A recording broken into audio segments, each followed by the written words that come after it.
Boa noite, pessoal. Estamos no ar com duas figuras ilustres aqui para falar um pouquinho sobre orçamento público com todos vocês. Eu vou parar só um minutinho para enviar o link para todo mundo no WhatsApp, para todo mundo assistir de lá também. E aí a gente já volta a conversar e faço uma apresentação mais legal do pessoal que está aqui com a gente. Aí, rapidinho. Eu acho que eles já têm, mas é bom a gente, reforçar. Enquanto eu vou mandando o link aqui na lista, eu queria apresentar para vocês o Álvaro e o Joamar. Joamar Bertoli, para os íntimos Bertolinho. Os dois foram professores meus em duas fases diferentes. Um durante o meu período de faculdade, na Unesp em Araraquara, que foi o Álvaro. Deu aula de contabilidade pública, orçamento, finanças, sei lá, eu mais o que, tantas coisas que ele deu naquele período. E o Bertoli deu aula na escola de gestão durante o meu período como servidora pública na prefeitura de Sorocaba. Naquela época, eu acho que eu estava no RH, se eu não me engano.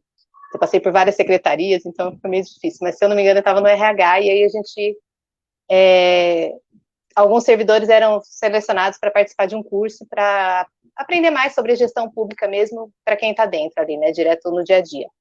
Peraí, gente, vou fazer o compartilhamento. Estou com duas telas, então, por isso dá essa impressão ruim.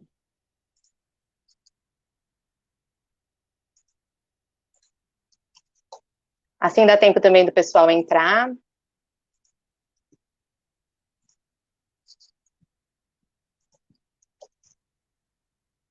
Só 3 listas, gente. Acho que eu preciso contratar alguém para fazer isso para mim, vocês não acham?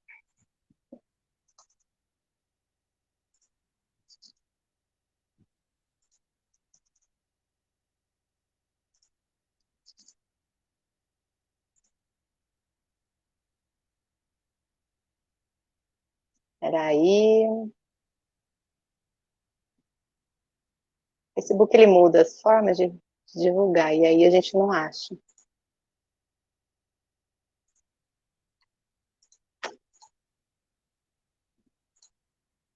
Prontinho, vamos lá, pessoal. Então, vamos lá. Para quem está entrando agora, a gente começou a transmissão faz uns minutinhos, e eu vou reapresentar, não, né? Eu queria abrir para vocês para explicar que hoje a gente vai falar um pouquinho sobre orçamento público responsável, sobre a herança que na verdade, assim, para contar um pouquinho de como que cada prefeito vai pegar as prefeituras aqui no Brasil, diante do cenário que a gente tem, né, hoje. E também para explicar um pouquinho como funciona a parte de utilização dos gastos, as ferramentas que a gente tem, de uma forma mais divertida e simples, tá bom? Quem começa? Bertoli ou Álvaro? Vocês estão no mudo. Por ordem alfabética? Você viu que eu sou super democrática, né? Bom, então vamos lá. Então o Álvaro acho que pode começar. Se ele quiser fazer uma apresentação dele também, fique à vontade. Vou desligar o microfone. Boa noite, obrigado, Liana, obrigado, Bertoli, pela oportunidade da gente estar divulgando uma coisa que não é tão complicada assim, mas é muito importante do ponto de vista do fortalecimento democrático, né? Que é poder compreender como funciona a contabilidade, o controle contábil e orçamento público e tudo mais. Parece algo complexo, mas não é, né? É algo, diria, relativamente simples, depois que qualquer um aprende algumas questões fundamentais, né? Eu acho importante a gente estar fazendo um trabalho desse, a gente, que eu digo nós três aqui agora, né? Está fazendo um trabalho desse tipo, porque ajuda a ter um clima de discussão mais séria e consequente, que é o que esse Brasil está precisando, né? Menos paixão e mais reflexão, né? Bom, o que eu vou dizer é o seguinte, né? Assim, de uma maneira muito professoral, me desculpe, a questão do orçamento público e a questão de uma gestão responsável, né? A gente tem que usar como referência a Lei de Responsabilidade Fiscal, que é a Lei Complementar Federal 101/00, né? Ela é conhecida por Lei da Responsabilidade Fiscal, E o que ela inaugura alguns elementos chaves para o controle das finanças dos entes públicos, né? E em todos os seus âmbitos, federal, municipal, estadual e no Distrito Federal. E o que vem a ser essa gestão responsável, né? Aquela que dá uma perspectiva de futuro, né? Com relação à gestão financeira de uma entidade pública, né? Como é que era o sistema anterior, né?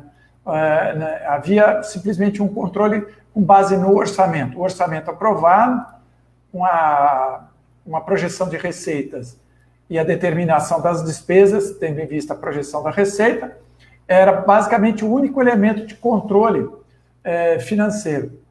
Bom, em 2000 nós temos isso, depois nós também temos a adesão do Brasil a um sistema de contabilidade com parâmetro internacional, né? Isso é posterior, mas influencia também. Nós modificamos muito a contabilidade no Brasil, principalmente nos últimos 10 anos, né? Fizemos mudanças técnicas muito importantes. De tudo isso que foi criado, eu penso que há algo muito irrelevante para quem está nos ouvindo agora, que é o seguinte: passaram a ser inauguradas as audiências públicas de prestação de contas, né? Somente nos municípios. Essas audiências públicas, elas vão acontecer a cada quadrimestre e elas são muito interessantes do ponto de vista de apresentar informações. Eu participo de algumas, pessoalmente, como cidadão, não de tantas quanto eu queria, mas quem estiver razoavelmente bem informado, de um mínimo sobre contabilidade pública e os demonstrativos, poderá ter uma participação efetiva, que seria o quê? Querer entender direito o que está acontecendo com as finanças de um município, né? Então, essas audiências públicas, elas são decorrentes da Lei de Responsabilidade Fiscal, isso é um grande atributo. Um outro atributo importante é a questão de criar um conceito, termo, que é a receita corrente líquida, e que também serviu de um parâmetro importante, seja para endividamento, seja para gastos com pessoal. E eu penso que o maior impacto da Lei de Responsabilidade Fiscal reside aí, em estabelecer um parâmetro limite superior com relação às despesas de pessoal. O que havia antes, não havia esse parâmetro, passou a ter. E esse parâmetro começou a ser, até onde eu percebo, ser rigidamente obedecido, né? Que significa o quê? Né? Se estabelecer um limite de gastos para as despesas públicas, que garantisse que outras despesas viessem a ocorrer também. Não só as despesas de pessoal, mas também as despesas com custeio, na compra de material de consumo, e também ter uma garantia de investimentos públicos. Então, esse aspecto foi muito interessante. Outra coisa que também apareceu, embora tecnicamente um pouco mais hermética, incompreensível, a questão relacionada às aposentadorias, né? Não são todos os municípios do Brasil que têm um sistema próprio de aposentadoria, não é a maioria, me fugiu agora o número, né? E também começou a se estabelecer um limite para isso. Mas no âmbito da União, no âmbito dos estados, essa questão das despesas com aposentadorias, em que pesa a Lei de Responsabilidade Fiscal, não ficou bem equacionada. E o que nós temos hoje, né? O verdadeiro déficit público, principalmente no âmbito dos estados, né, ocorre por conta das aposentadorias. Não que as aposentadorias sejam injustas, né? Eu sou servidor público, eu acho que não há uma injustiça em si em haver uma aposentadoria, um sistema próprio, não há. E também não acho que são aposentadorias desmesuradas, valores elevadíssimos, assim, na conta. Na média, não são, né? O problema é que existe um número relativamente grande de pessoas aposentadas pelo Estado. No caso do Estado de São Paulo, por exemplo, há um número grande do pessoal da segurança pública na folha de pagamento do Estado de São Paulo a título de aposentadoria. E não são aposentadorias elevadas, né? A questão é que a segurança pública, é óbvio, as aposentadorias são tratadas de maneira diferenciada, porque o indivíduo, para estar pleno para exercer suas atividades na segurança pública, ele tem uma faixa etária menor, né? Por exemplo, um professor universitário vai poder se aposentar tranquilamente, eu diria, do ponto de vista intelectual, aos 75 anos de idade, né? Pode ser até que ele esteja num auge da sua produção acadêmica em alguns aspectos. Mesmo não dá para dizer para um agente da segurança pública. Então, se essas questões todas vieram à tona, né, com a lei de responsabilidade fiscal, nós já estamos há mais de 20 anos com a existência dela, desenvolvemos muitos meios para bem controlar isso, e eu acho que nós avançamos muito nesse aspecto, não só do ponto de vista técnico, mais interno, né, mas na influência dos debates, né?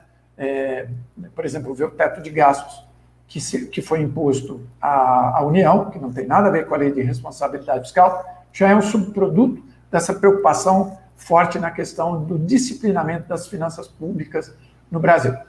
E temos que tirar de contexto tudo isso que eu falei do que estamos vivendo no momento, porque o que estamos vivendo no momento é uma situação por demais atípica, né? É uma situação gravíssima, né? Decorrente da pandemia, e isso está afetando o setor público de maneira muito intensa, mas não é exclusivo o setor público, né? Está afetando a atividade econômica como um todo. Enfim, essas seriam as palavras iniciais, né? E vamos aí para o debate. Eu vi aqui me mandaram as perguntas, eu não vou conseguir falar e ler ao mesmo tempo, então talvez, Liana, o Bertolli fale, eu aguardo aí, depois eu vou dando uma lida nas perguntas e, quem sabe, depois a gente, na hora do debate, eu possa... Eu vou até deixar para o final mesmo, porque uma das perguntas que veio pelo chat do Facebook, ela é relacionada a algumas dessas que eu já coloquei no privado para vocês, que essas que eu coloquei no privado, elas vieram pelo WhatsApp, né? Elas já vieram durante a semana, desde que a gente começou a avisar da live, e aí no final acho que é melhor a gente dividir aí para vocês discutirem as perguntas, acho que é mais fácil, tá bom? Tá bom. Então, certinho. Obrigada, Álvaro. Vamos lá, Bertolli? Vamos. Agora, eu fiquei aqui ouvindo muito atentamente as palavras do Álvaro. Sempre que eu conversei com os funcionários públicos de Sorocaba, no curso de administração pública, eu disse para eles que eu ia transformá-los em peritos em finanças públicas. Quanto você ganha por mês? R$1.000. Ótimo. Quanto você paga de luz? Quanto você paga de água? Quanto você paga de esgoto? Internet, prestação de carro. Você sempre tem que gastar menos do que você ganha. Se você faz isso, você é um perito em finanças públicas. Por quê? Em lugar nenhum, seja na sua casa, seja numa empresa, seja num órgão público, da administração direta ou indireta, se você gastar mais do que você arrecada, você está fadado a ter problemas. Realmente, embora eu não seja de 64, que a lei anterior é de 64, tá, Álvaro? Eu sou bem mais novinho. A lei de responsabilidade fiscal, ela foi um marco para agilizar a administração pública, que até então era muito engessada. Hoje, nós temos o advento do planejamento com o plano plurianual. O prefeito, o órgão público, o governador, o presidente, ele tem que planejar o que ele quer fazer nos próximos 4 anos de mandato. Então, ele não é só mais executar o dia a dia, como era antigamente. Esse planejamento, eu sempre disse também no curso de administração pública, que você tem 3 fases na gestão de recursos públicos. o planejamento, a execução e a fiscalização. O planejamento, algumas prefeituras menores talvez não tenham tanta facilidade, mas deveriam qualificar seus quadros técnicos para que eles possam planejar. Porque um planejamento bem feito, com certeza, gera uma execução bem feita e a fiscalização é transparente e aberta a qualquer um que queira analisar as contas, seja a população ou outro órgão estadual ou federal que dê fiscalização.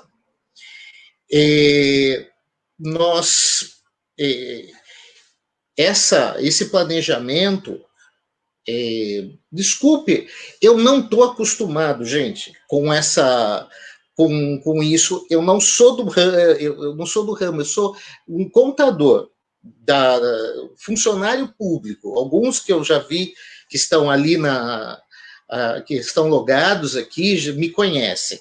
Eu falo demais, mas não sou de ficar na frente da câmera.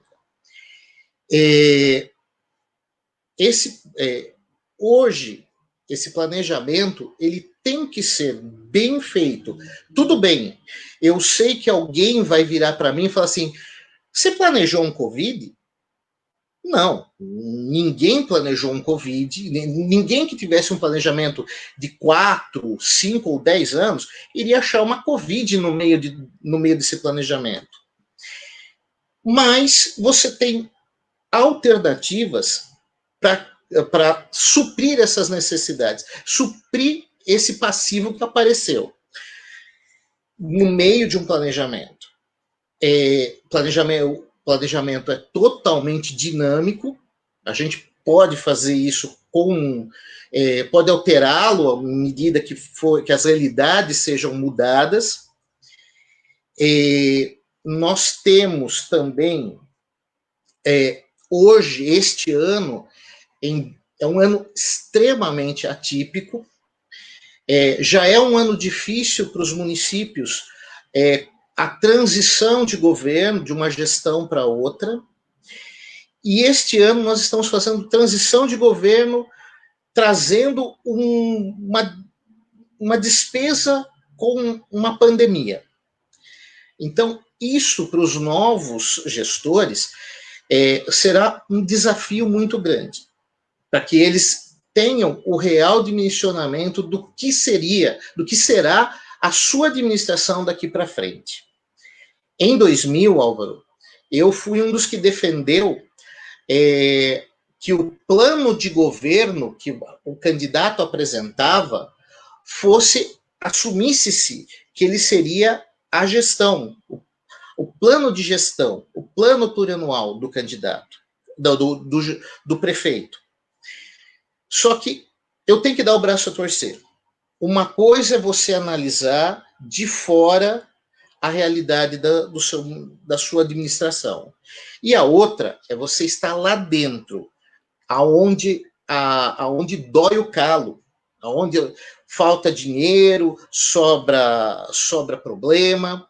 Então, tudo isso, todo esse planejamento, toda essa execução, todo esse trabalho tem que ser coroado com a participação popular, com a fiscalização do povo, com a participação não só nas audiências públicas, mas também conhecendo os seus vereadores, conversando com eles,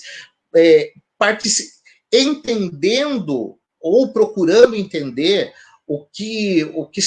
quais são o que significam as notícias que a imprensa coloca todo dia, se elas estão sensacionalistas ou são técnicas. Então, realmente, a participação popular é muito importante. Nós temos hoje uma realidade muito difícil para os novos prefeitos e estamos aqui para tentar passar para as pessoas um pouco mais do que é a administração pública, que não é nenhum bicho de sete cabeças, é a mesma coisa que você faz com o seu extrato bancário, com o seu olerite, e que eles possam entender essas colocações, entender as colocações da administração pública. Obrigado. Obrigada, Bertoli. Então, a gente volta aqui, né? Vou abrir a minha câmera aqui para vocês. Obrigada, Bertoli. Obrigada, Álvaro, pela explicação. Eu queria fazer uma pergunta, já que vocês abriram direto falando sobre controle social, que é o meu forte, né?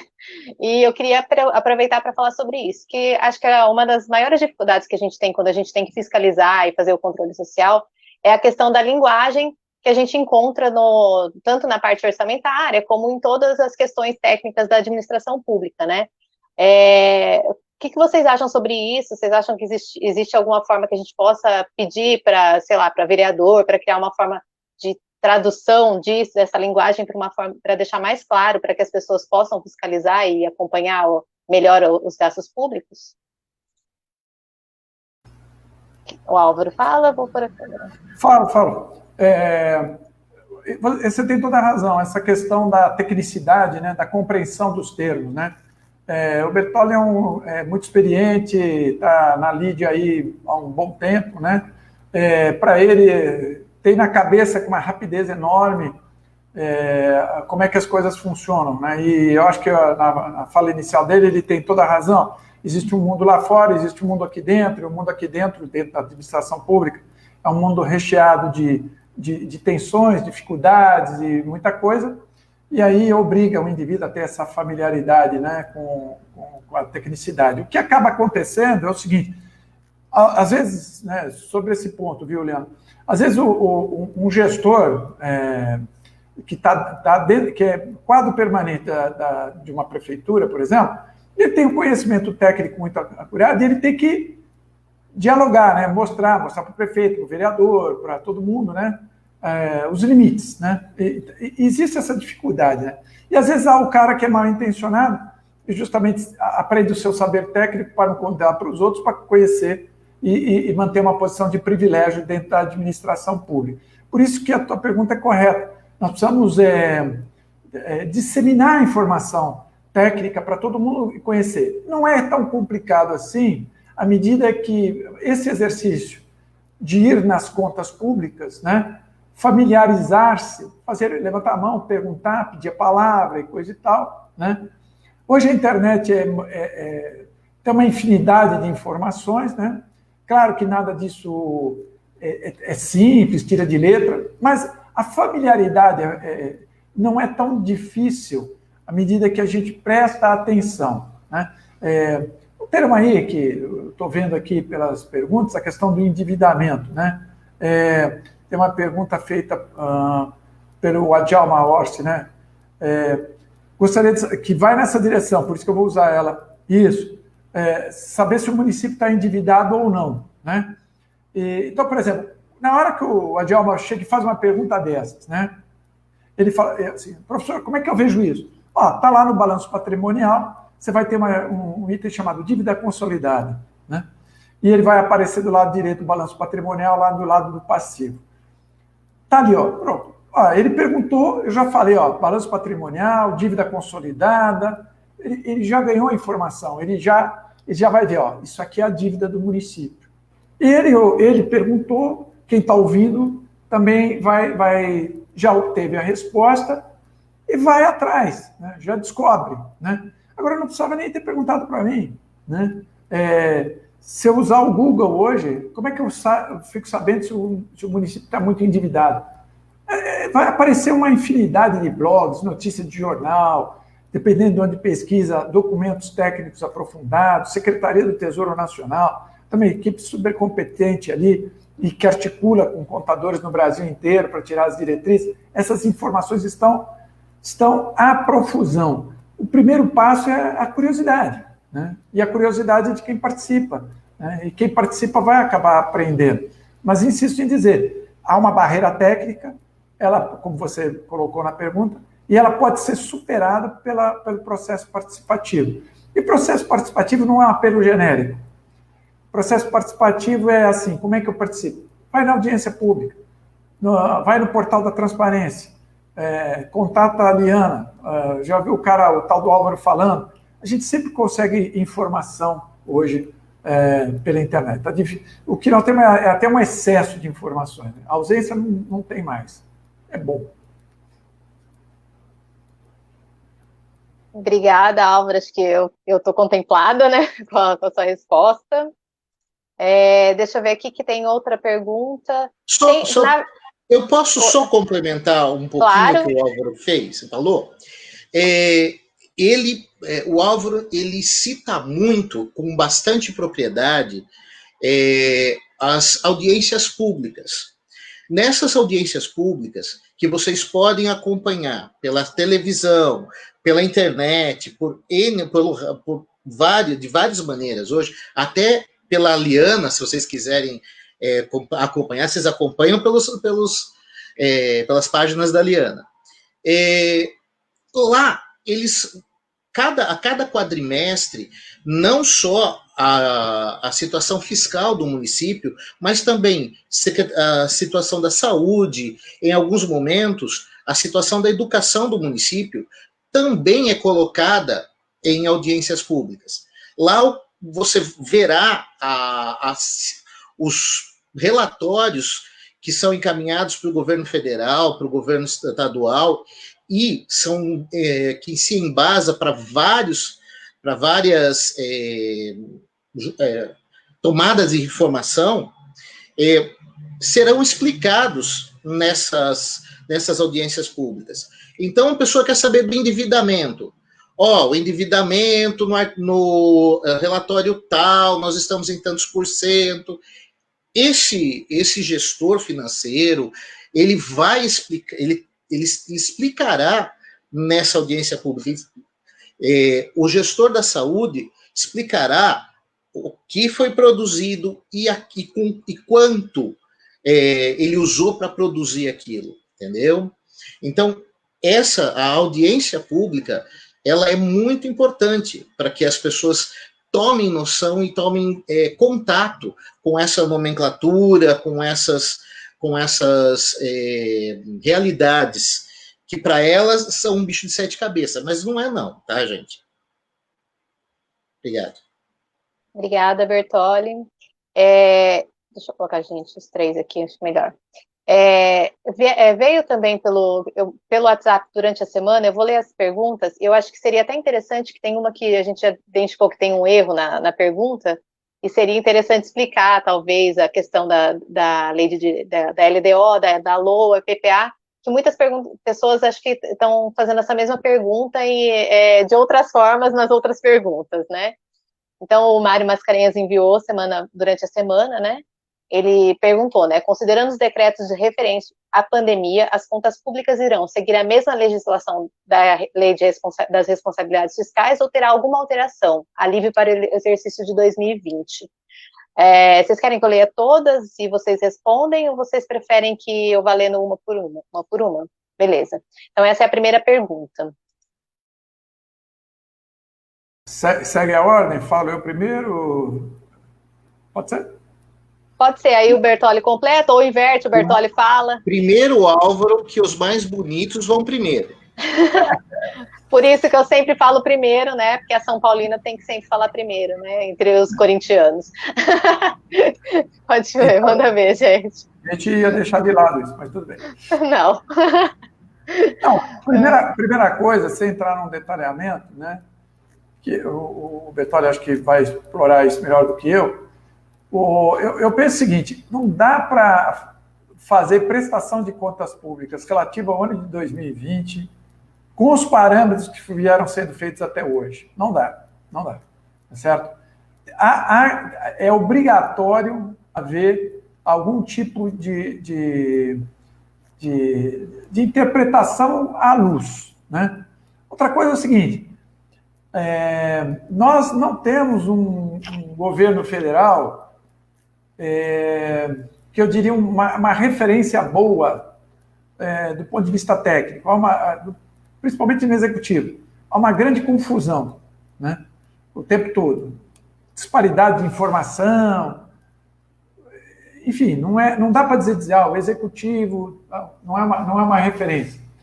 Do ponto do legislativo, por conta da pandemia, né, nessa questão das contas públicas, a decretação do estado de calamidade pública e todas as consequências que houve por consequência disso, e a liberação dos recursos federais, ela veio carregada necessariamente de uma imprecisão, né? Como aplicar, e, portanto, a prestação de contas decorrente. Então, assim, essa questão já está na pauta, né? Como é que nós vamos avaliar e tudo mais. E as pessoas mais sensatas, que estão, inclusive, em órgãos de controle externo, já perceberam.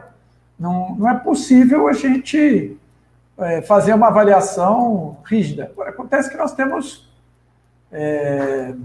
20 e tantos tribunais de contas do Estado, né? Temos o Tribunal de Contas da União. Isso ainda vai dar muito pano para a manga, no meu entender, ainda vai dar muito pano para a manga. E muito pano para a manga porque a situação assim exige, né? Uma queda brutal de arrecadação, recursos vinculados e a situação de pandemia, né, que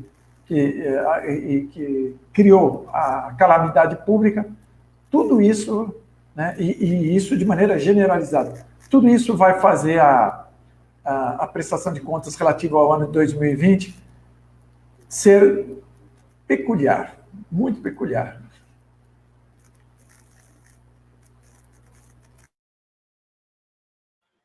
Bertolli? Desde o início da pandemia, os tribunais de contas, principalmente, eu posso falar principalmente pelo estado de São Paulo.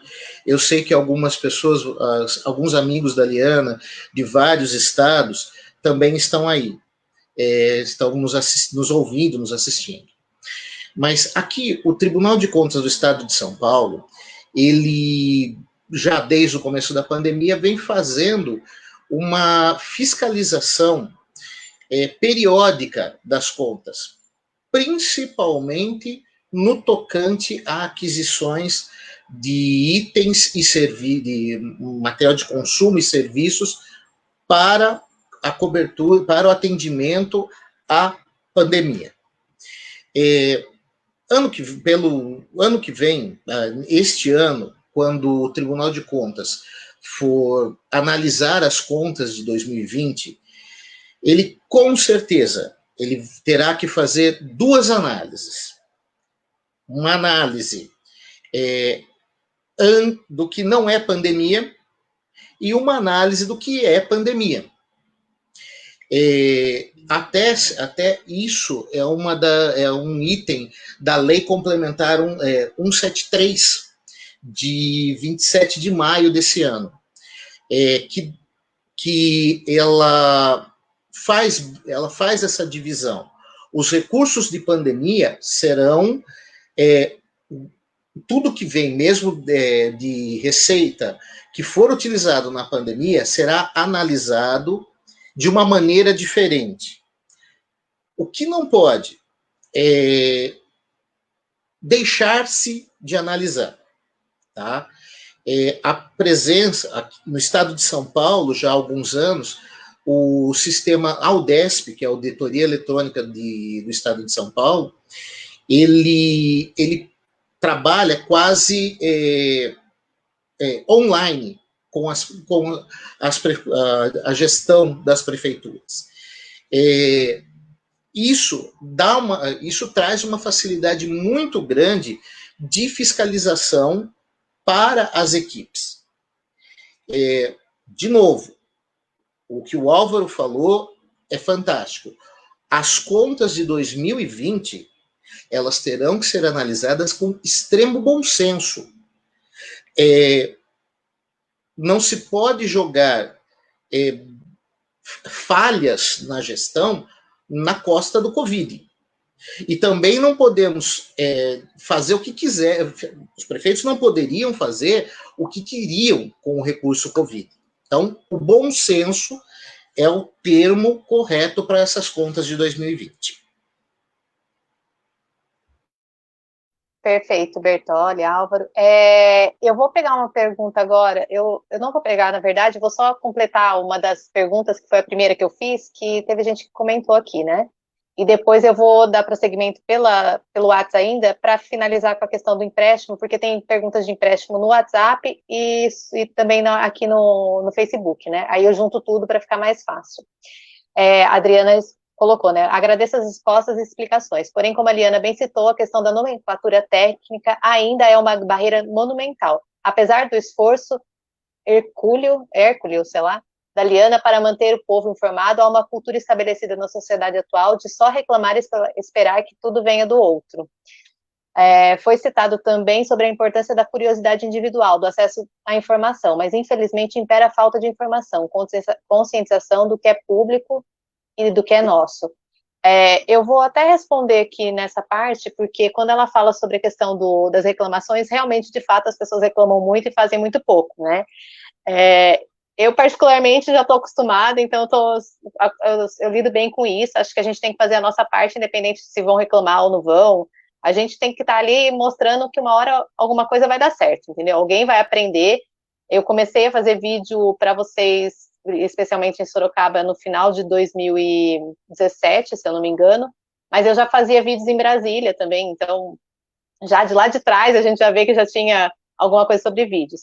E a fiscalização já estou há muito tempo, embora eu não seja tão velhinha assim, né, que a maquiagem ajuda, mas eu estou no controle social desde antes da faculdade, onde, né, tinha a ONG lá em Analândia e tudo mais, então já faz bastante tempo.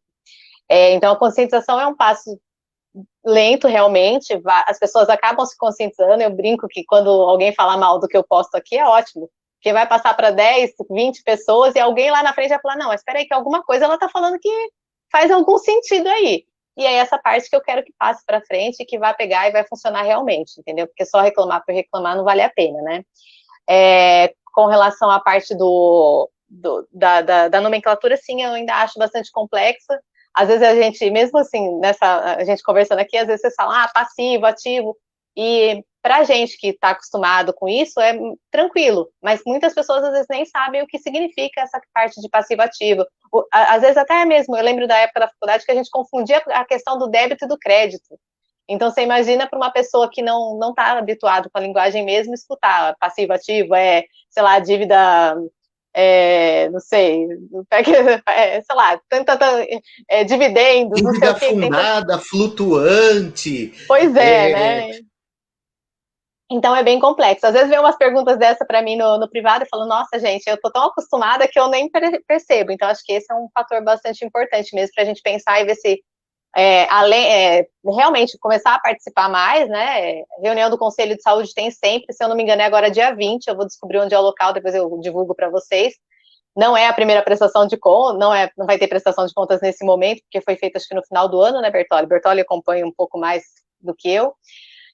Mas é importante participar também, porque tem a troca de gestão, tem todo acompanhar realmente o que eles vão apresentar, quais vão ser a nova gestão, o que ela vai fazer, né, com esse cenário todo e tudo mais, né? Bertolli?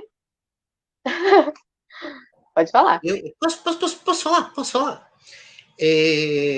Esses relatórios, quem foi a pessoa que perguntou? Adriana? Adriana, esses relatórios, os relatórios do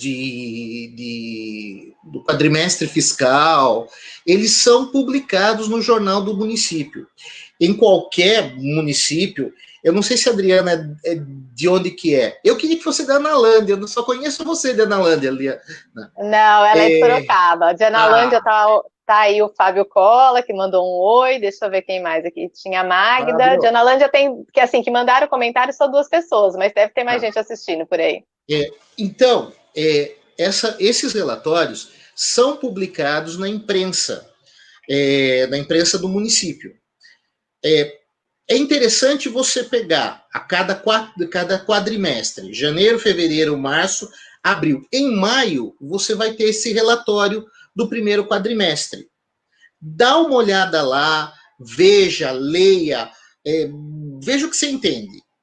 No segundo quadrimestre, você já vai ver que você já entende mais do que no primeiro.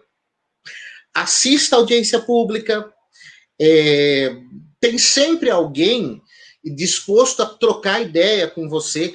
O Dejair, que está aí também, já mandou pergunta, ele também está sempre disposto a discutir, a conversar, e é assim que a gente vai aprendendo, que a gente vai tomando conhecimento, tá? Não só quanto à relação fiscal, mas também quanto a outros assuntos do município, tá bom? Obrigado, Liana. Bom, o Álvaro tá aí, me conhece há 200 anos, né? Então ele pode até dizer isso mesmo, que na época da faculdade eu não sabia nada, foi mais na prática que eu realmente aprendi, né? Não só na questão de trabalhar na prefeitura, mas também na parte de acompanhar para poder fiscalizar e fazer todo o trabalho que todo mundo já conhece. O Augusto fez um questionamento a respeito da análise com bom senso, que se não é muito amplo, os limites devem estar regidos de forma objetiva, não é isso mesmo? E aí, não sei quem vai responder, né? Porque é sobre a questão do Covid e tudo mais, o Álvaro, né? Fui eu que fiz a afirmação, só para... a pergunta tem tudo a ver. Tá certo, Augusto. Bom senso não é muito amplo? Perfeito, correto. Mas a questão é o seguinte, vamos pegar último ano de mandato, eu vou deixar mais restos a pagar do que o dinheiro em caixa. Quantas prefeituras do estado de São Paulo essa situação vai se verificar? Eu arrisco dizer que numa boa parcela. Vou usar o exemplo na época da Dilma, ela reduziu o IPI da linha branca, né? Quando ela reduziu o IPI da linha branca, isso foi em 2012, se não me engano, faz tempo, né? O que foi que aconteceu? O Fundo de Participação dos Municípios perdeu uma fonte de receita de grande impacto. Isso afetou sei lá, 70%, 80% dos municípios do Brasil. Então, como é que você vai fazer uma avaliação? E isso significou o quê? Último ano de mandato, acho que no estado de São Paulo, mais de 300 municípios não conseguiram atender esse item da Lei de Responsabilidade Fiscal, né? Entregaram para o subsequente um valor de resto a pagar maior do que o dinheiro em caixa. O que você vai fazer? Crime de responsabilidade para todo mundo?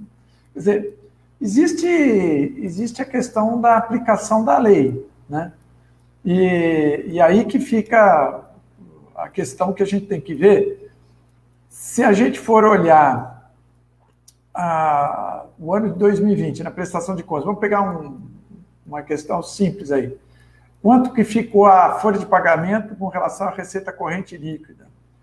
E aí, como o Bertolli falou, tem condicionantes para a aplicação dos recursos repassados para a saúde, né? E esses condicionantes, entrava a folha de pagamento, vai entrar na conta, não vai entrar na conta? Eu estou perguntando, não para saber a resposta, estou colocando, né? Quer dizer, então, essas coisas todas, elas vão impactar. E se você for olhar para a prestação de contas públicas de uma maneira muito restrita, dificilmente alguém vai atender plenamente, e aí fica a questão, mas isso é crime de responsabilidade? É passível mesmo de uma punição nesse sentido, né? O crime de responsabilidade ele precisa estar caracterizado, e aí um mero balanço não é o suficiente para isso, né? A mera prestação de contas com base na análise contábil, e eu dou o tamanho, não é o suficiente para isso. Existe um contexto, existe um condicionante. Agora, o Bertolli estava falando, é claro, que a pandemia e a situação pode ter servido para o mau uso, claro, lógico, mas isso precisa estar caracterizado, né? E é fácil caracterizar, né? A coisa mais fácil do mundo é caracterizar o mau uso do recurso público, né? É relativamente simples, né? Mas, enfim, agora só uma última questão com relação a essa história da participação.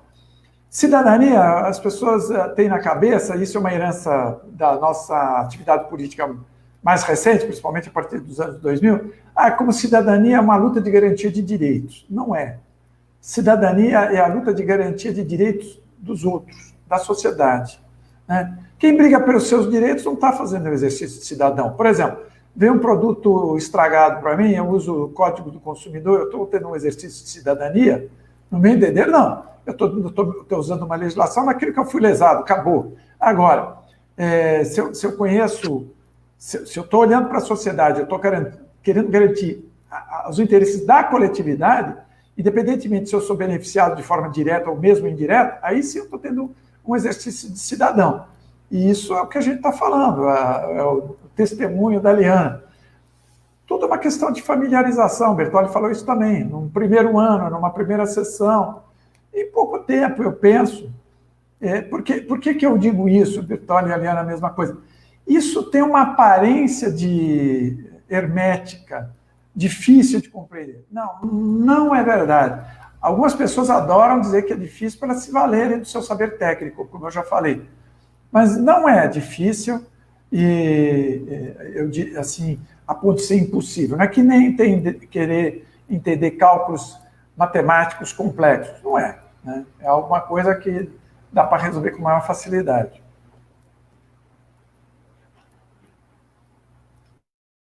Perfeito. O Bertolli quer acrescentar alguma coisa? Eu posso ir para a próxima pergunta? Tá. Oi? Só uma coisinha. Em momento algum, eu acho que deve-se não aceitar o não cumprimento de metas, das metas fiscais, dos percentuais de aplicação no ensino, dos percentuais de aplicação na saúde, do percentual de utilização de aplicação com o pessoal da receita corrente líquida. O que se deve levar em consideração? Eu precisei de horas extras do pessoal da saúde.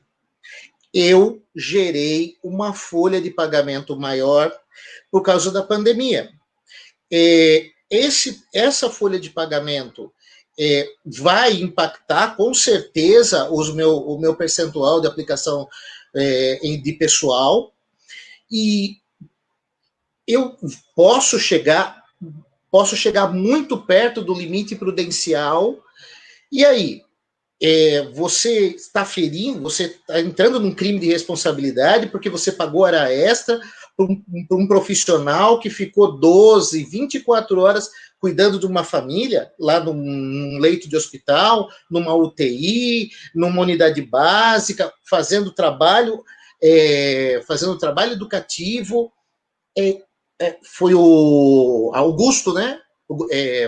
Augusto, realmente é aí que eu quero falar, aí que chega o bom senso dentro dos limites. Eu usei com o que gerou um restos a pagar maior não foi a pandemia. A da pandemia está garantido. Mas foi uma outra área que não tem nada a ver. Foi a participação da nossa equipe de badminton nos jogos regionais. Aí não há bom senso que ajude, né? É isso que eu estou querendo dizer. Nós não podemos, de maneira alguma, descumprir os limites. Mas, se chegamos neles ou se passamos, por que nós chegamos? Por que nós passamos? Aí é o bom senso da equipe que vai fiscalizar. Perfeito. Vamos lá. Considerando que ainda do Mário, ele fez 3 perguntas, né? E aí a última dele eu vou ligar com outras pessoas que fizeram sobre o mesmo tema. Considerando que o orçamento de 2021 já foi aprovado, quais as rubricas que a atual gestão, né? Que a atual gestão pode remanejar? Existe algum teto? Precisa da aprovação da Câmara Municipal?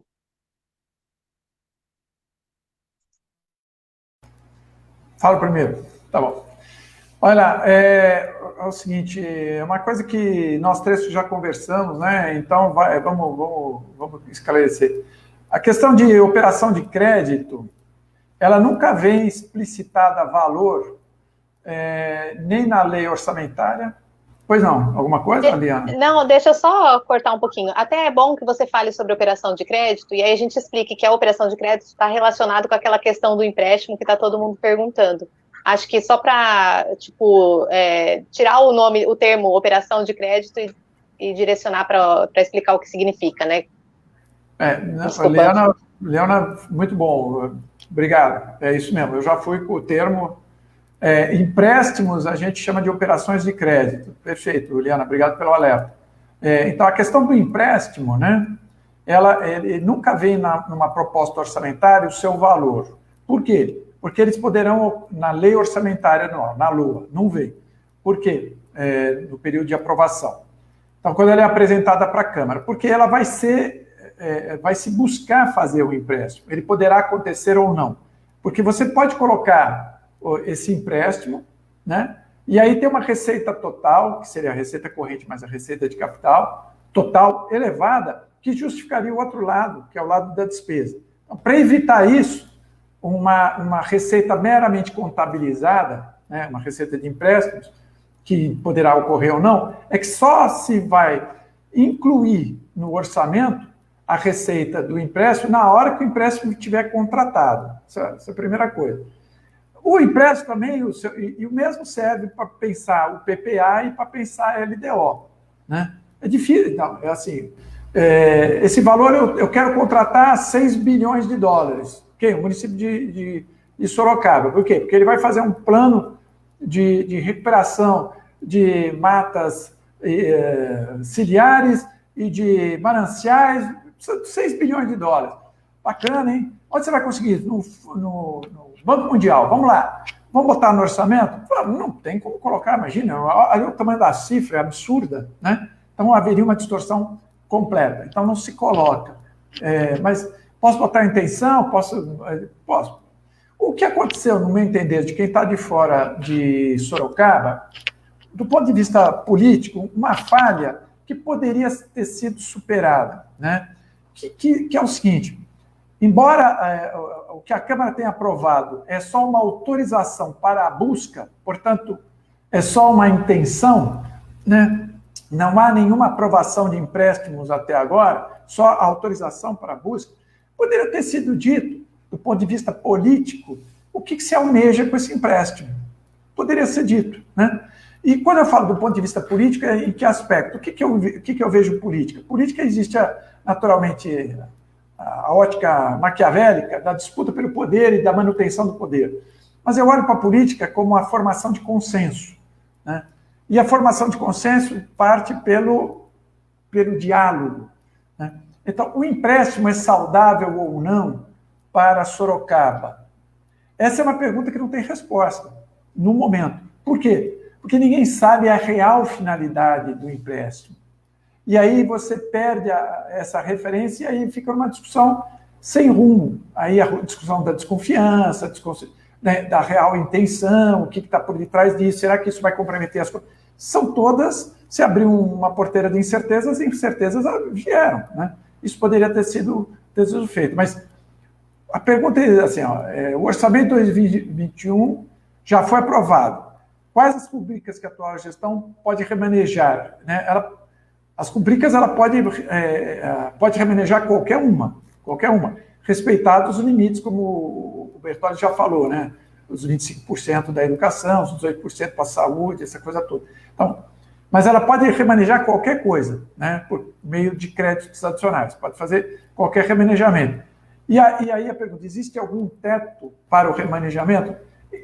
Eu desconheço, né? Não existe. Talvez a lei orçamentária de Sorocaba tenha colocado alguma coisa nesse sentido, né? E sim, e a última parte, precisa da aprovação da Câmara Municipal? Sim. Qualquer alteração de uma lei, né, precisa de autorização da Casa Legislativa. E o orçamento é uma lei, então precisa disso tudo, sim. Pronto. Bertolli, Acho que agora é sua. Chuta que é gol. Já, filho, o Sócrates, o Sócrates já deixou na porta do gol, é só eu empurrar. Se eu não fizer isso, filho, não tem como. É assim, na lei de Sorocaba, nós temos um limitador, um percentual que limita os remanejamentos de dotação. Primeiramente, rúbrica é receita, despesa é dotação, tá? Tem essa diferencinha.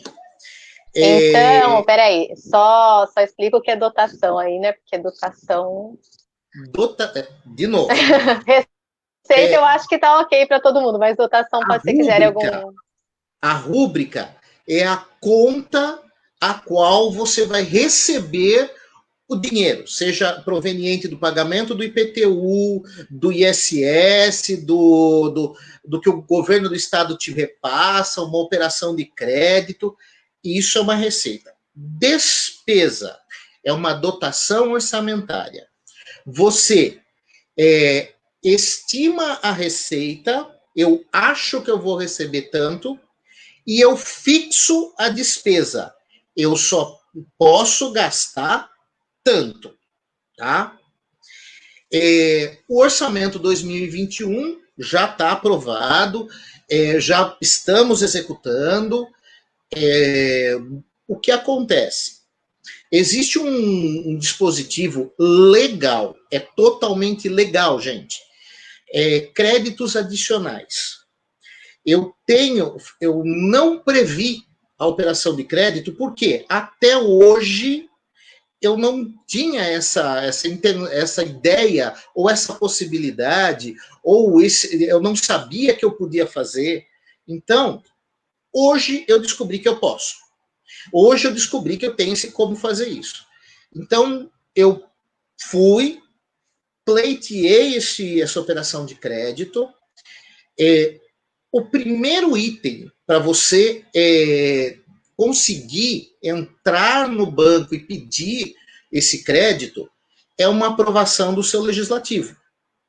Então, o que foi feito foi uma etapa legal para que ele possa fazer o pedido. Não quer dizer que toda e qualquer operação de crédito que a Câmara autoriza, eu vou conseguir esse dinheiro. E que eu vou conseguir esse dinheiro ainda esse ano, no mês que vem, daqui 10 dias. Existem prazos dentro do Banco Central, que tem que analisar isso, dentro do Tribunal de Contas do Estado de São Paulo, que tem que analisar isso, dentro do Senado Federal, que tem que votar em plenário essa possibilidade ou não de liberar este empréstimo, mesmo que essa operação de crédito ou empréstimo, mesmo que seja para Sorocaba, mesmo que seja para a Analândia, gente. O Senado tem que votar isso. Ele tem que autorizar. Analândia, você pode pegar o dinheiro, tá? Então, existe a possibilidade de você, no meio do ano, no meio do exercício corrente, aumentar o seu orçamento através dos créditos adicionais especiais. Vamos lá. Choveu em Sorocaba, não chove. E quando chove, não alaga, certo? Então, choveu e alagou em Sorocaba. Temos muitas pessoas em situação de risco. É o pior cenário que você possa imaginar. E a prefeitura institui, eu sei que depende de prazos legais, se tiver algum advogado aí, não precisa ficar preocupado. Eu não estou mandando fazer sem a aprovação legal disso. Mas, se precisar, cria-se uma contribuição especial para atender as pessoas desabrigadas. Eu não tinha isso até ontem no orçamento. Eu não sabia que ia alagar a cidade de Sorocaba. Então, o que acontece? Eu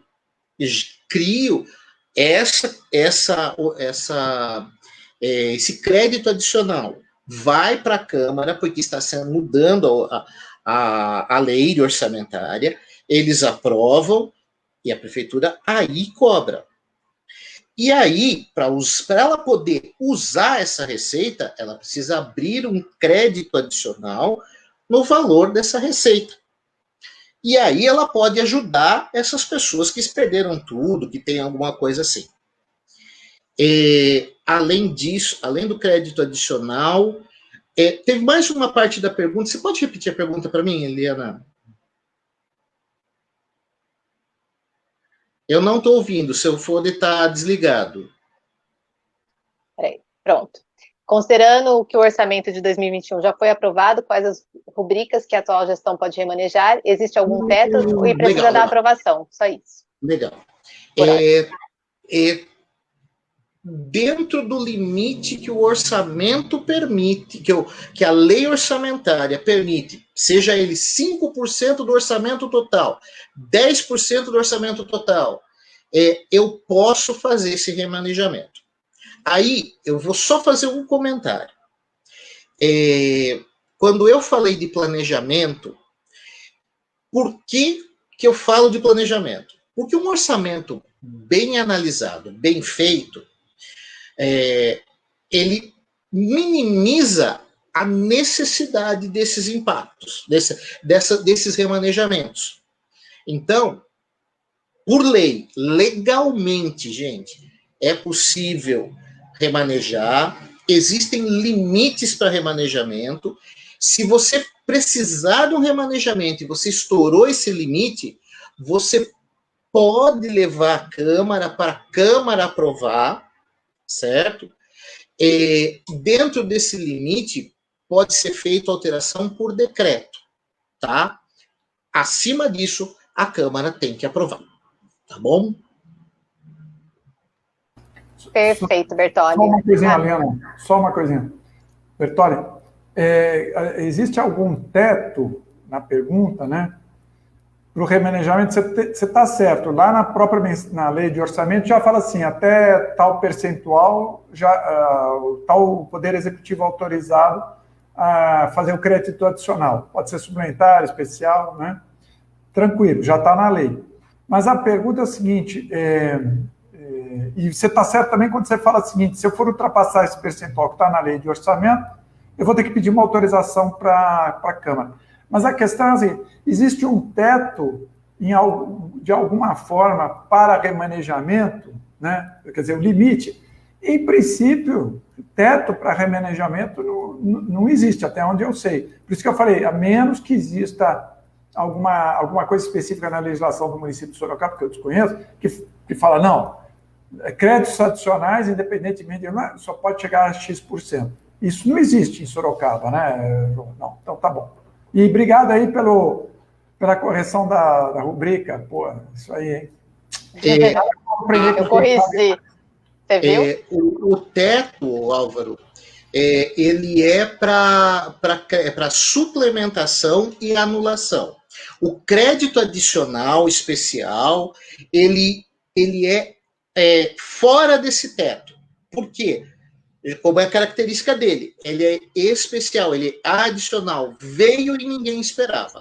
Tá. Só acho que é o seguinte, porque a palavra teto não é o termo que cabe, né? Aqui entre nós e para quem está ouvindo, né? O termo correto, né? É um limite de autorização prévia para créditos adicionais suplementares. É isso aí, mas o teto, como a gente entende, o teto de gasto da União, isso não existe no âmbito do município, não existe.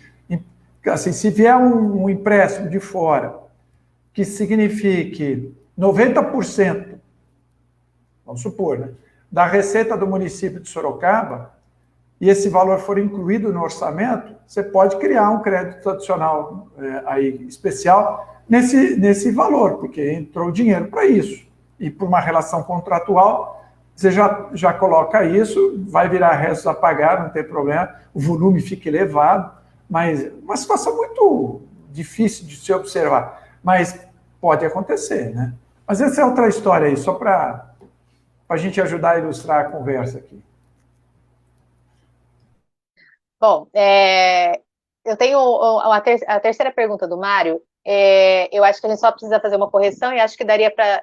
A gente já está com mais de 1 hora de live, né? 1 hora e 5 minutos, não sei se fica muito puxado, mas eu acho que poderia dar uma pincelada na questão da LDO, LOA e PPA, só para acho que mais para o pessoal conseguir enxergar melhor o que é e por que a pergunta não está correta nesse sentido, né? E aí eu acho que as outras referentes a empréstimo, acho que já estão bem esclarecidas aí, mas eu posso colocar elas, ou as que vieram no chat, para vocês ir lendo e ver se pode acrescentar mais com essa daí, tá bom? Então, a LDO 2020, que eu falo, né, 2020, aprovada para 2021, pode incluir ou excluir algum novo projeto, mesmo que seja na mesma rubrica ou só no exercício 2022, né, 2022, que a atual gestão pode propor algum novo projeto. Acho que o Álvaro já até respondeu lá com aquela da parte quando ele começou a falar do empréstimo, né, mas acho que é bom falar sobre a LDO.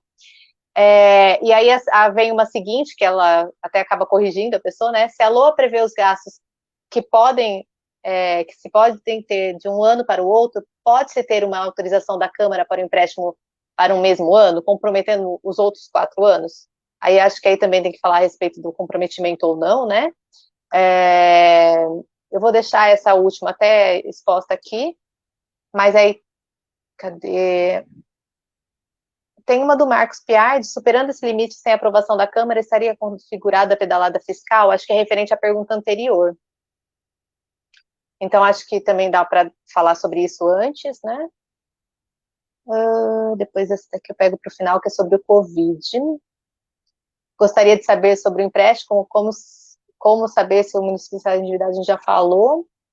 Tinha uma da Liliana aqui sobre o empréstimo também. Qual impacto o município terá caso o empréstimo seja liberado? Mas aí também acho que é tudo de uma vez só, né? Acho que elas todas são do mesmo assunto, acho que dá para fazer uma resposta só, né? Se vocês acharem que não, vocês dividem. Tá bom? Posso falar? Primeira coisa, esse termo que o Marcos Piardi fala da pedalada fiscal. A pedalada fiscal é gastar um dinheiro que não tem. É isso que é pedalada fiscal. O que aconteceu, que foi o crime de responsabilidade da Dilma? Por 3 anos consecutivos, ela usou o dinheiro dos agentes que pagaram, que era o Banco do Brasil e a Caixa Econômica Federal, para pagar o Bolsa Família, sem o devido repasse de recursos para esses agentes financeiros. Isso aí, então, foi uma pedalada fiscal, foi o seguinte: foi um empréstimo não autorizado.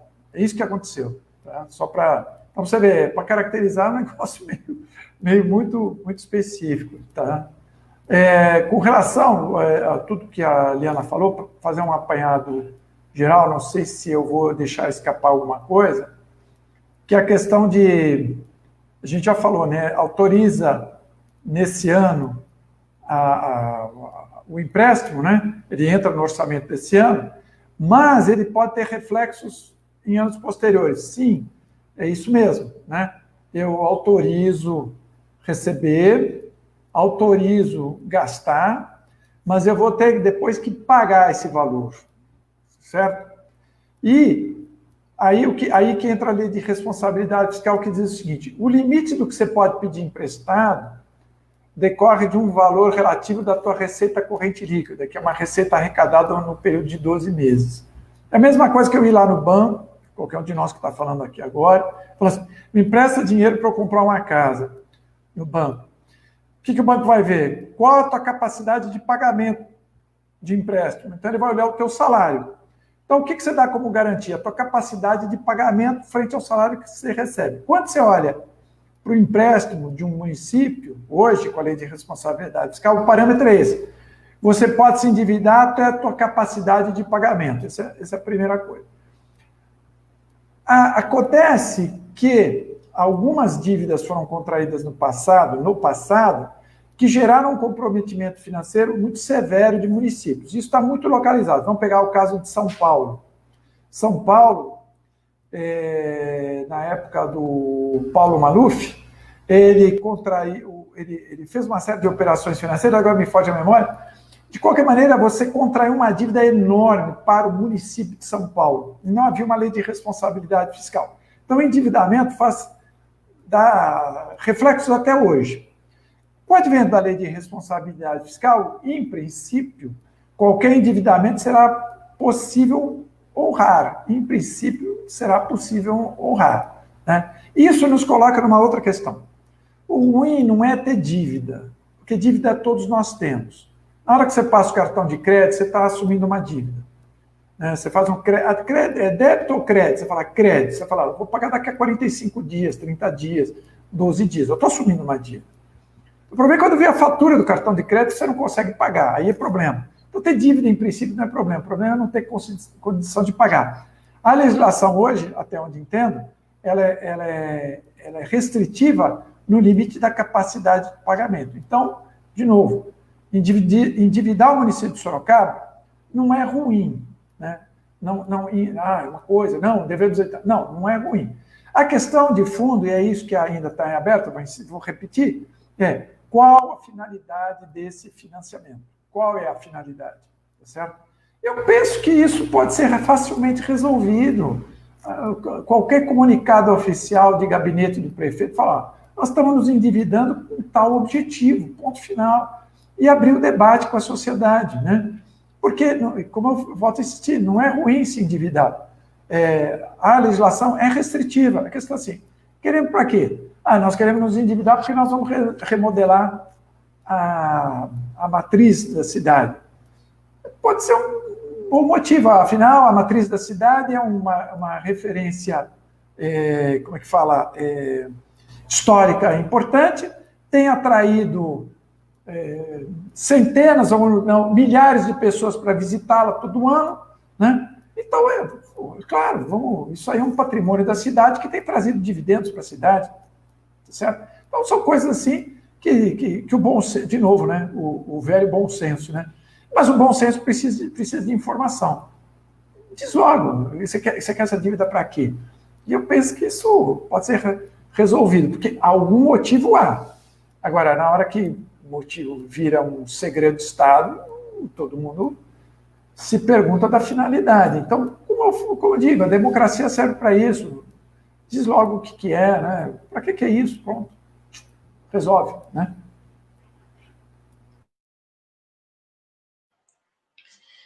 Vou deixar ela aqui de novo para se tiver alguma dúvida, né? A última pergunta, mas acho que ela fecha bem todas as outras, né? Ela contempla. Eu posso mandar um abraço para o Piardi? Pode, ele já te zoou até da barba? Você tá perdendo tempo aí? Ele já me zoou, eu não sabia. Que pena. Piardi, eu vou encontrar você no corredor amanhã.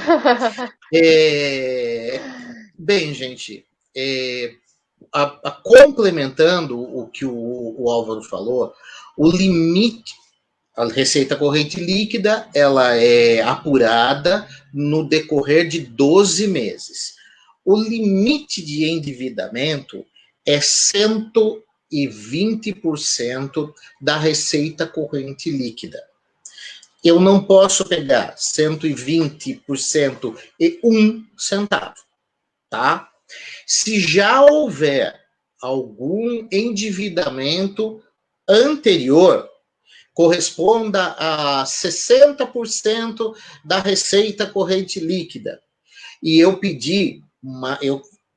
fizer mais uma operação de crédito, ela não pode chegar a mais 70%, 80%, 90%. Ela tem toda essa análise. Teve uma moça que perguntou sobre o impacto no decorrer dos 4 anos, 5 anos, 8 anos. Até a Liliana. Um dos itens para conseguir essa operação de crédito, esse empréstimo, como vocês estiverem denominando ele, é a apresentação do impacto econômico-financeiro no ano corrente que ele vai entrar e nos 3 anos subsequentes.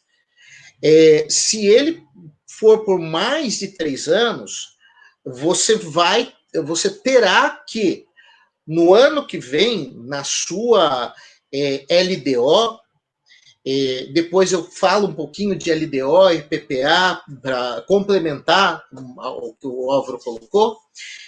Na sua LDO, ele vai dizer para você o seguinte: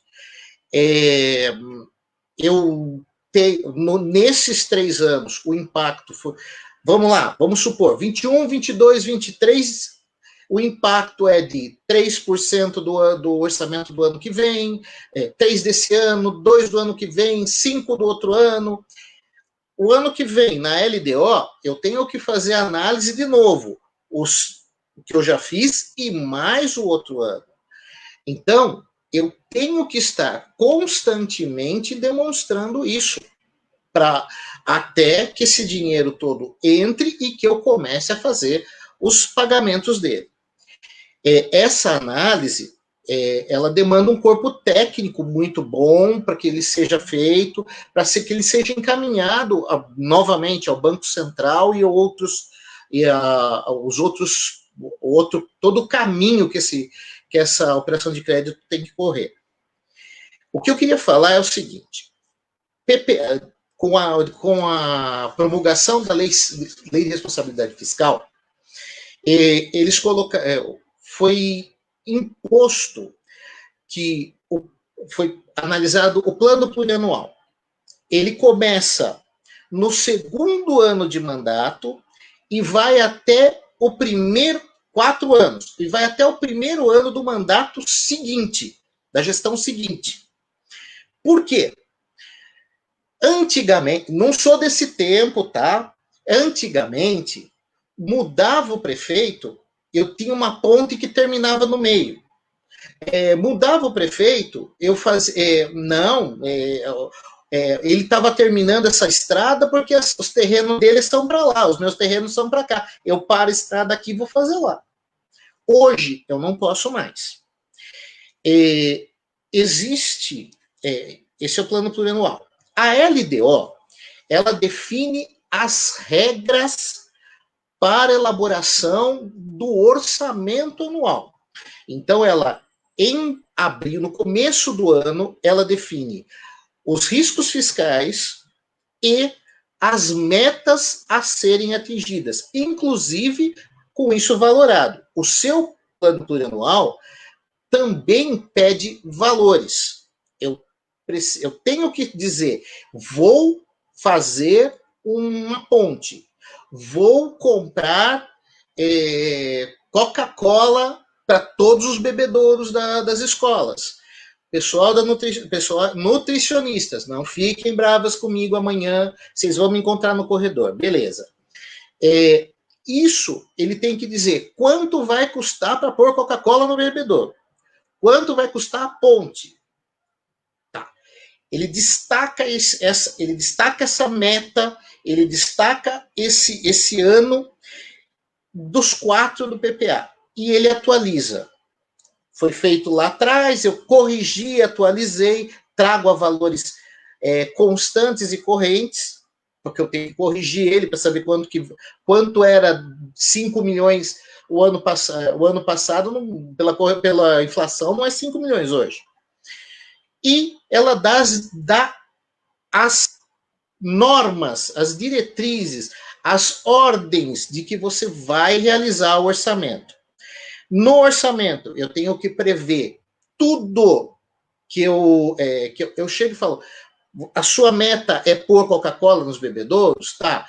Eu estou prevendo que eu preciso de tantos R$1.000 para licitação para fornecimento do refrigerante, tantos R$1.000 para o serviço de adaptação dos bebedouros, tantos R$1.000 em peças para mudar o bebedouro.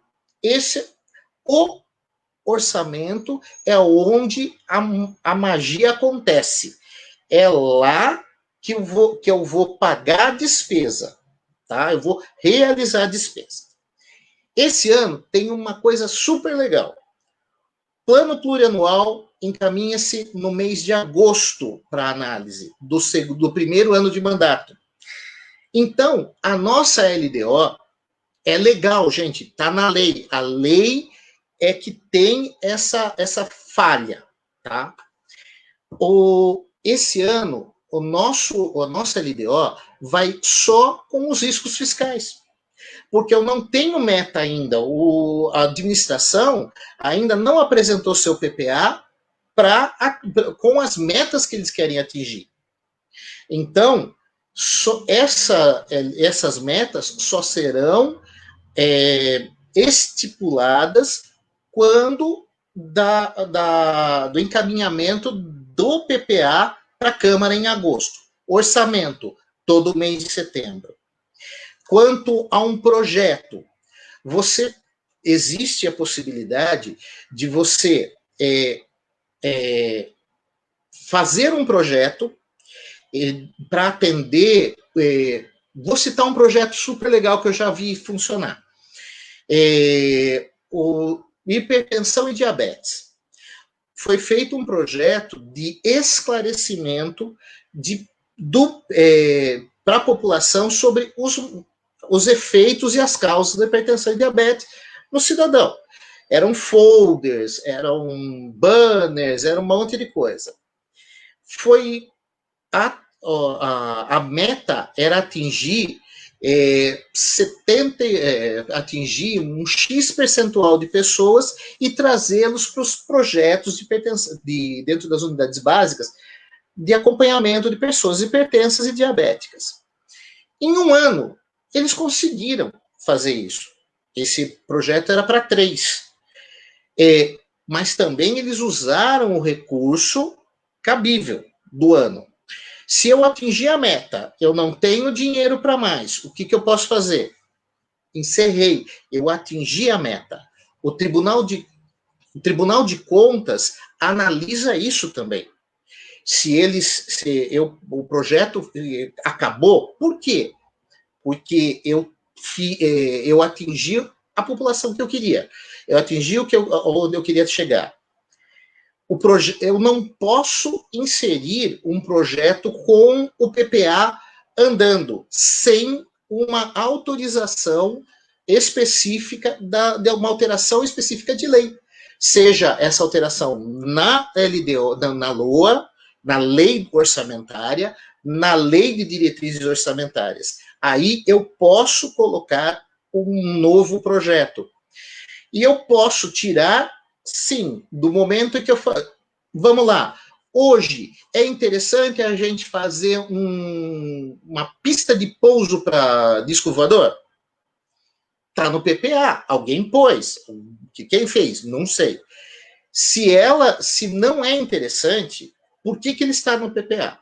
Eu vou consumir recursos para isso, mas eu dependo de explicar ao Tribunal de Contas e deixar descrito em lei de orçamento, lei de diretrizes orçamentárias, por que eu não fiz, por que eu tirei isso daí?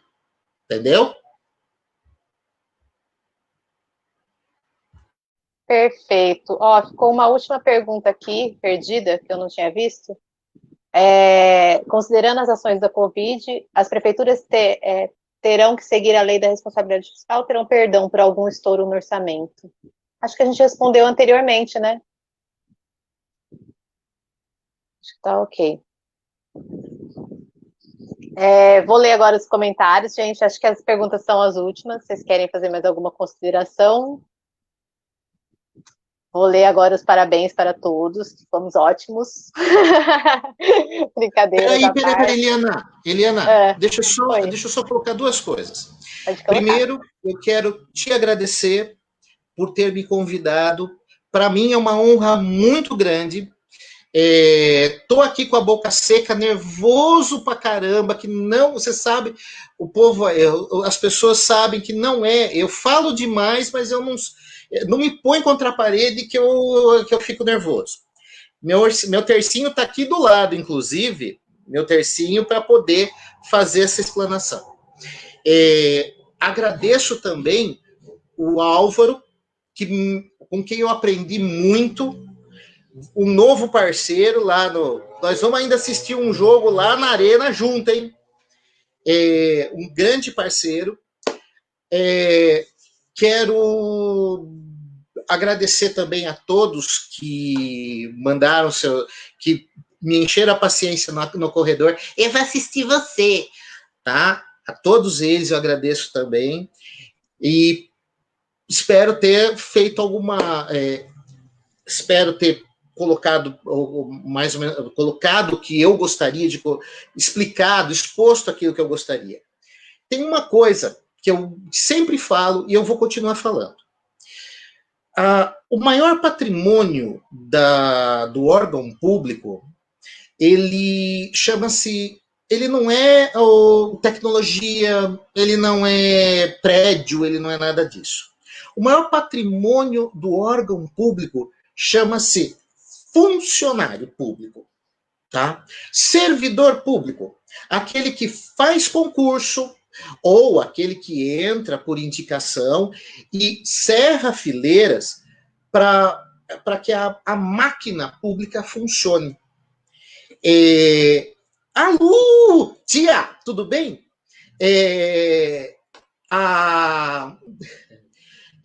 Esse cidadão que cerra fileiras para fazer a administração pública funcionar, ele merece muito respeito.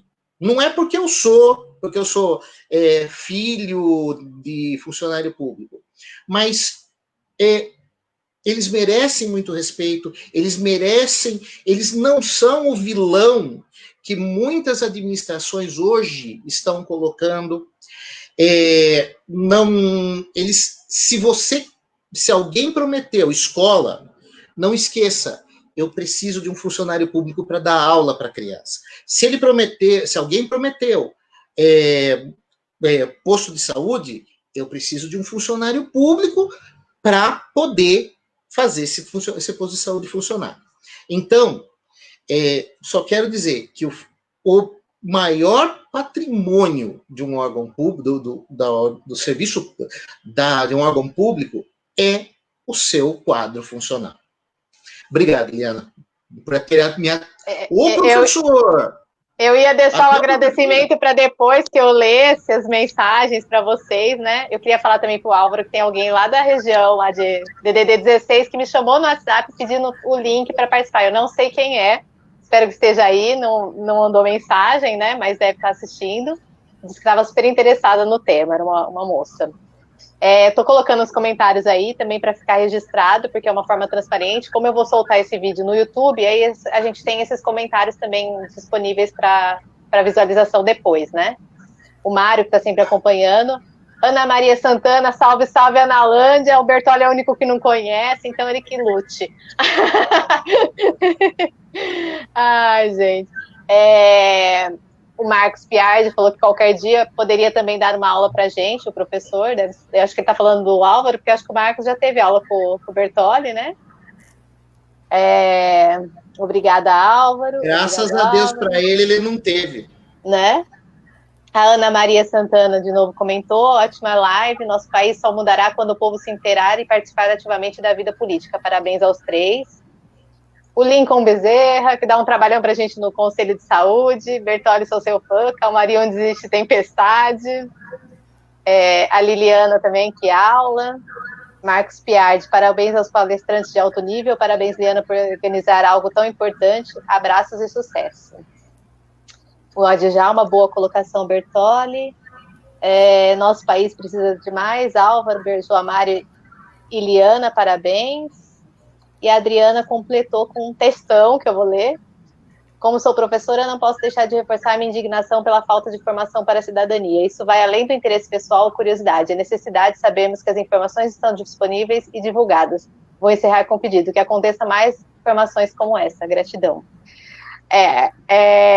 A gente marcou num dia de segunda-feira, porque o Álvaro dá aula nos outros dias, e a gente tem uma intenção de fazer mais encontros como esse, uma série, né? A gente viu que correu bem, 1h30, e a gente está aqui falando e parece que vocês continuam empolgados, né? mas acho que é bom a gente encerrar por aqui, senão eu vou ter que pagar hora extra pro pessoal, aí vai ficar pesado, né, gente? Brincadeiras à parte. A Luciane, a gente já tinha colocado o comentário dela, né? Parabéns a todos. Vocês vão dever agora para ela ir pro estádio juntos, vão todos assistir. Eu só vou se for para agorar o Corinthians, que fique bem claro. Você não vai, então. Né? Enfim, e eu também queria agradecer a todos vocês. Vou deixar o Álvaro para fazer os encerramentos e aí eu concluo. Pode ser? Para poder falar as suas palavras aí, se você quiser falar. Se não quiser, eu falo também, que você sabe que eu falo pouco, né? Eu quero assinar embaixo do que o Bertolli falou, da questão do servidor público. Hoje, por coincidência, eu vi um vídeo publicado no Twitter do Arnold Schwarzenegger, que chegou a me emocionar. Eu acho interessante o que ele falou, né? Ele faz um apelo à responsabilidade, ele traz justamente isso. Nós somos fala dos políticos, fala de um monte de gente, fala assim dos servidores públicos, né? Nós somos servidores públicos, né? Nós estamos aí para servir o público, né? E fazemos das tripas coração para tentar fazer bem o nosso trabalho. E eu digo isso é a esmagadora maioria. Claro que nós temos os maus servidores, é claro, né? Sempre há no meio aí gente que não deveria estar, né? Mas eu acho que essa questão da dignidade, da responsabilidade, né, do servidor público, ela está sendo permanentemente, e principalmente de um tempo para cá, demonizado, desqualificado, e eu acho isso uma injustiça. E só para dizer, privilegiado, e quando é privilegiado é quando olha o que acontece no Poder Judiciário. Ali sim há graves distorções. Mas assim, se a gente tirar o Poder Judiciário, a gente vai ver em todos os âmbitos. O servidor público, ele tem uma estabilidade, portanto, isso lhe confere uma segurança econômica nessa situação de mercado, mas jamais dizer que estamos aqui lesando com salários absurdos e coisa e tal, né, que não correspondem ao esforço que a gente faz para a população. Acho importante ser feito esse registro, concordo. E, por último, é isso aí. Precisamos, todos nós, sem exceção, estarmos mais cidadãos, né? E estar cidadão é reflexão, é pensar, é usar a cabeça, é se informar. E, olha, vou dizer uma coisa, a rede social é boa, mas as pessoas entram na rede social para ouvir aqueles com os quais ele concorda. Vá para a rede social e para outras fontes para ouvir aquele do qual você discorda, porque aquele que você discorda, talvez um dia você venha a concordar. É só isso. Obrigada, gente. Mário, não pode deixar de me seguir só porque eu sou São Paulina, não. Vocês viram esse último comentário? Gente, não dá, né? Timão, Liana, vou deixar de te seguir. Gente, como... Você acha que pode um negócio desse? Não sei. O Adjalma, ele fez uma pergunta também que ficou aqui, mas eu vou deixar para uma outra oportunidade, já vou esclarecer isso, que é sobre a escola de formação para o servidor. Acho que a gente fala numa outra, a gente pode englobar outros assuntos, né? E que também já deu aqui, né, o horário para todo mundo. Eu queria agradecer a vocês dois que aceitaram essa maluquice, né, de fazer uma live com uma pessoa totalmente sem noção como eu, que está sempre aí. Queria também aproveitar para contar só rapidamente que eu levei a maior bronca pela forma que eu fiz. Mentira, não foi tão brava assim, foi delicada. Uma bronca pela forma que eu mobilizei vocês na sexta-feira com relação à questão dos empréstimos, mas como o Álvaro já esclareceu, para mim é muito importante a transparência. Eu acho que tudo poderia ser resolvido se fosse dito a finalidade desse empréstimo e tudo mais. Não é uma questão de ser contra o empréstimo, e sim uma questão de que apresentar a proposta de fato como ela é, e não só jogada, e a gente, para quem acompanhou a sessão inteira, percebeu que estava tudo super confuso, quem estava defendendo também não tinha conhecimento do que era, de fato, a ideia do empréstimo, né? Então, eu levei uma bronca por isso, porque eu teria que ter sido mais leve, mas é que eu não sou, né, eu sou mais do coração mesmo, a cabeça fica pro outro lado, vou deixar para os dois, né, pro Álvaro e pro Bertolli, para estar sempre me colocando nos eixos, né, no teto, no limite. Mas eu queria agradecer a participação de vocês, a participação de todo mundo que está aí acompanhando. A gente teve uma boa visibilidade, assim, para um canal que tem poucas pessoas seguindo, né? Eu tenho 1.000 seguidores na minha página, e a gente teve entre 20 e 25, oscilando aí o tempo inteiro, mas foi muito bom. Eu tenho mantido esse público e acho que agora a ideia é compartilhar os vídeos. Teve bastante compartilhamento, depois eu mostro para vocês também, e vou deixar disponível nas redes sociais. Então, gente, obrigada, uma ótima noite, e conto com vocês na próxima aí para a gente arrasar e ensinar todo mundo um pouquinho de orçamento público, de finanças, e para perceber que não é nenhum bicho de 7 cabeças, que qualquer um pode fiscalizar onde está o nosso dinheiro, porque, como eu disse na live dele, né, dinheiro público é da sua conta, sim, né? Então a gente tem que sempre lembrar disso. Um beijo, pessoal. Não esquece de dar o curtir, o like aí no YouTube depois também, gente. Vamos divulgar o YouTube, que agora eu vou baixar o vídeo só para isso, tá bom? Agora deu a blogueira. Um beijo, gente. Boa noite. Até a próxima.